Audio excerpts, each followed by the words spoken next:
వినోద్ కుమార్ గారు నన్ను అడిగే ముందు ఆయన ఏం చేసినో చెప్తే బాగుంటుంది. వాళ్ళు అన్నీ చేస్తే ఆయనకు డిపాజిట్ ఎందుకు రాదు, ఎందుకు ఓడిపోతాడు, ఈయనకు 1,00,000 ఓటుతో ఈయన ఎందుకు ఓడిపోతాడు, 1,00,000 ఓట్ల మెజార్టీతో నన్ను ఎందుకు గెలిపిస్తారు. మళ్ళీ చెప్తున్నా ఈసారి నేను ఓడినాను, ఆ ఛాలెంజ్ చేసి రమ్మని చెప్పండి, వాళ్ళిద్దరు రమ్మని చెప్పండి. నేను ఓడిపోతే నేను రాజకీయ సన్యాసం తీసుకుంటా. నేను ఓడిపోతే స్టేట్మెంట్ చాలాసార్లు చేస్తాను. ఏంటి మీ కాన్ఫిడెన్స్? ఇప్పుడు నేను గెలిస్తే వాళ్ళు అదే అంటారు కదా, బండి ఏం చేయాలంటారు కదా, వాళ్ళు తీసుకుంటారా?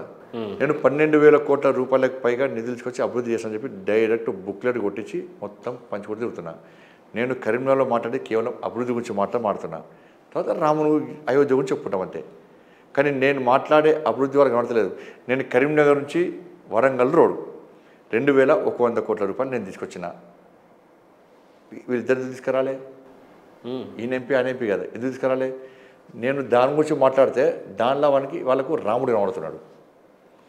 నేను కరీంనగర్ జగిత్యాల రోడ్కు 2,140 కోట్లు తీసుకొచ్చిన. వీళ్ళు తీసుకురాలే, ఆ రోడ్లో వీళ్ళకు రాముడు కనబడుతున్నాడు. నేను సిద్దిపేట నుంచి ఎలకతుర్తికి 500 కోట్ల రూపాయలు నిధులు తీసుకొచ్చి రోడ్ స్టార్ట్ చేసిన వాడు. కరీంనగర్ వరంగల్ రోడ్డు, సిద్దిపేట ఎలకతుర్తి రోడ్ 500 కోట్లు స్టార్ట్ చేసినాం మేము రోడ్డు. వీళ్ళు తీసుకురాలే, దానిలో రాముడు కనబడుతున్నాడు. 154 కోట్ల రూపాయలతో ఆర్ఓబి శాంక్షన్ చేసిన సేతుబంధన్ స్కీమ్ మీద పూర్తి నిధులు కేంద్ర ప్రభుత్వానికి, దానిలో రాముడు కనబడుతున్నాడు. రైల్వే స్టేషన్ ఆధునీకరణకు 50 కోట్ల రూపాయలు తీసుకొచ్చిన. వీళ్ళు తీసుకురాలే, దానిలో రాముడు కనబడుతున్నాడు. సిఆర్ఎఫ్ ఫండ్స్ 219 కోట్ల రూపాయలు తీసుకొచ్చిన. అన్ని రోడ్లు వేస్తున్నాం, దానిలో వీళ్ళు తీసుకురాలేప్పుడు దాంట్లో రాముడు కనబడుతున్నాడు. వీళ్ళకు గ్రామీణ సడక్ యోజన కింద నిధులు నేను పట్టుకొచ్చిన, వాళ్ళకు రాముడు కనబడుతున్నాడు. ఎన్ఆర్జీఎస్ నిధులు ఎక్కువ నేను పట్టుకొచ్చిన, దాంట్లో రాముడు కనబడుతున్నాడు. 12B స్టేటస్ హోదా, 12B హోదా ఏదికి శాతమనుషుడికి నేను పట్టుకొచ్చిన, ఫోటో పెట్టుకున్నాడు, దానిలో కూడా రాముడు కనబడుతున్నాడు. అటానమస్ హోదా ఏది ఎస్ఆర్ కాలేజ్ నేను పట్టుకొచ్చిన, దాంట్లో రాముడు కనబడుతున్నాడు. అభివృద్ధి కాదండి ఇవి కనబడే వాళ్ళకు, కాబట్టి రాముడు కనబడతాడు. ఈ అభివృద్ధి గురించి ప్రజల దృష్టి మళ్లించాలంటే బండి సంజయ్ రాముని గురించి మాట్లాడుతున్నాడు, రాముని గురించి ఓట్లాడుతున్నాడు అంటే నేను కూడా వాళ్ళ నెలకే పోయినా. ఎస్, రాముని గురించే ఓట్లాడుదామా, ధ్యానం మీరు సిద్ధమా? నేను రాముని నేను చేసే అభివృద్ధిని మీకు గుర్తిస్తలేరు. నేను అభివృద్ధి చెప్తుంటే మీకు ఆ మాటలు వినబడతలేవు. నేను చేసిన అభివృద్ధి మీకు కనబడతలేదు. మీకు 24 గంటలు రాముడు కనబడుతున్నాడు. ఆ రాముడిని ఎలక్షన్కి పోదామా చెప్పు.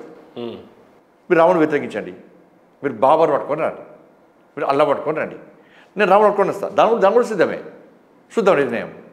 కేటీఆర్ కూడా బహిరంగంగానే చెప్తా ఉన్నాడు, కరీంనగర్కి నేను చేసింది ఎంత, నువ్వు చేసింది ఎంత, రా బహిరంగ గాయన పట్టుకుంటారన్న. వాళ్ళ అయ్యే లేకుంటే ఆయన ఎక్కడిది?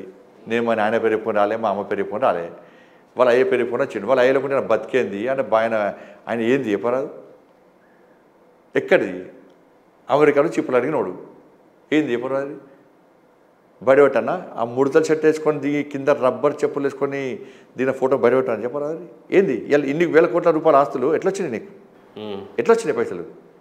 ఏంది బతికేంది చెప్పరాదు? మీ నాయన లేకుంటే కేసీఆర్ ముఖ్యమంత్రి అనే పదవి లేకుంటే కుక్కలు దేకే నేను అంటే ఇప్పటికీ కండ కవర్ కళ్ళు గీడు ఉంటాయి. ఇప్పటికి కూడా అధికారం పోయినా కూడా వాళ్ళు అయ్యే ముఖ్యమంత్రి అనుకుంటున్నట్టు ఇంకా ముఖ్యమంత్రి అనుకుంటున్నాడు. ఏది పడతావు ఏం చేసిండు సార్ ఆయన? తెలంగాణ ఉద్యమం అమెరికాలో నాడు ఉద్యమం తీవ్ర స్థాయికి రాగానే కంకులు కాల్చేకాడికి పోయి జై తెలంగాణ ఫోటో దిగాడు. ఆ దోషలు వేసేకాడికి పోయి దోషలు వేసుకుంటే జై తెలంగాణ ఫోటో దిగాడు.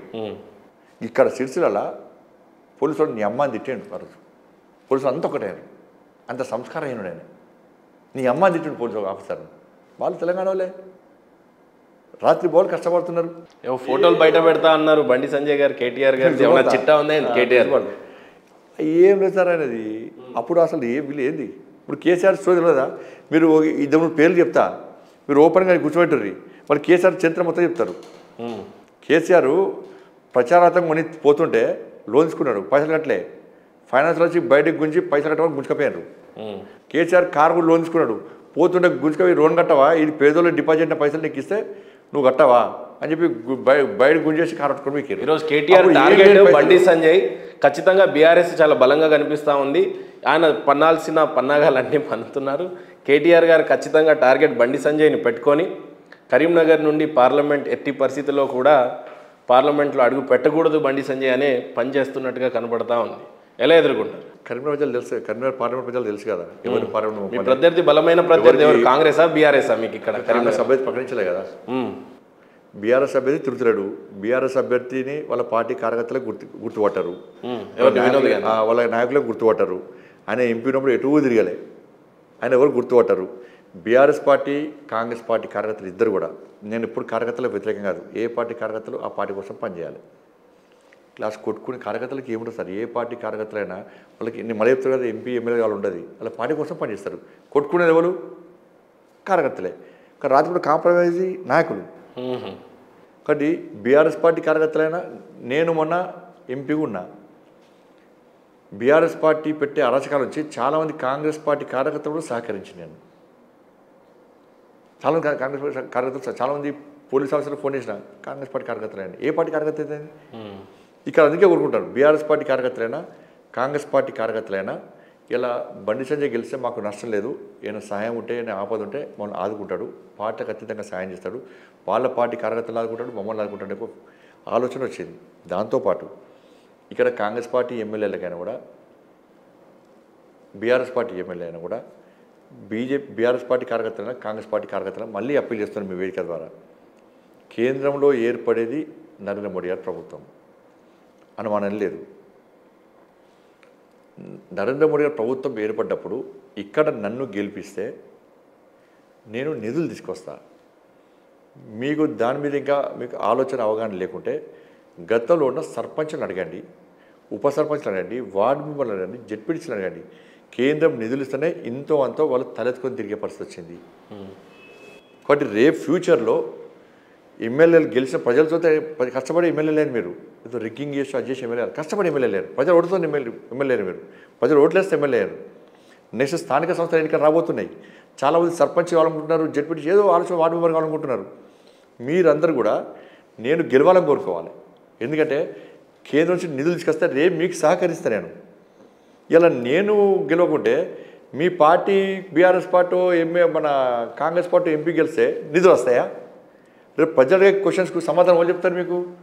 మీరు తల దించుకొని తిరగాల, తలెత్తుకొని తిరగాల, ఆలోచించుకోవాలి. వాళ్ళు ఓటేసే ప్రజలు కూడా ఆలోచించాలి.